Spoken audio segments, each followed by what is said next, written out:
Hello, Professor. Here is the digital ecosystem map for my workplace. I want to give a little bit of a background because I work at a very underfunded, I guess is the right word, adult school here in California.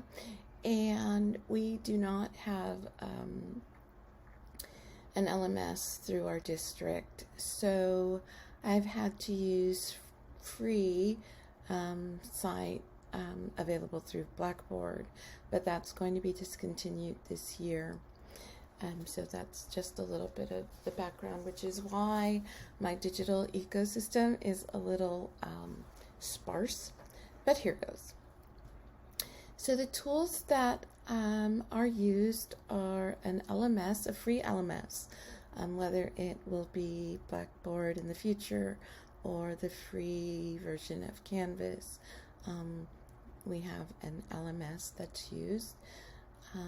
The student is the focus of the information. The users of I guess I'll talk about the tools first. The tools that we have are the LMS, and we have an e-text.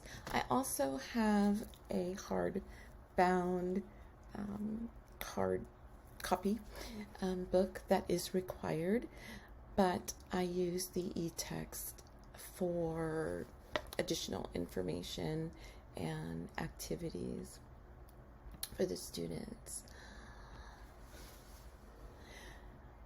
For the LMS system, the people who are going to be using it, the stakeholders, I do believe is the correct term these days, the instructor, which is myself, the students, and then for my classes, we have an ESL teacher who offers support to my students who are English language learners. We also have a career tech coordinator who have access to the system. And as I said previously, we have an e-text, and we have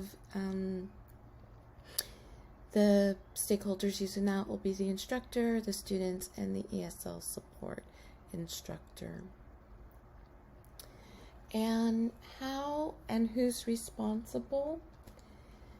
For the LMS system, the teacher, since we don't have IT support for that, the teacher is responsible for uploading and the creation and the design of the course. The LMS provides learning content for the students. The instructor creates design information, and it's placed in the system. The career tech coordinator utilizes the system to show the students or potential students when enrolling in the class how the system works, to give them an idea of what the use will look like. The ESL coordinator will utilize the LMS system when she reviews the work submitted by the students, and when she is going over the work with the student individually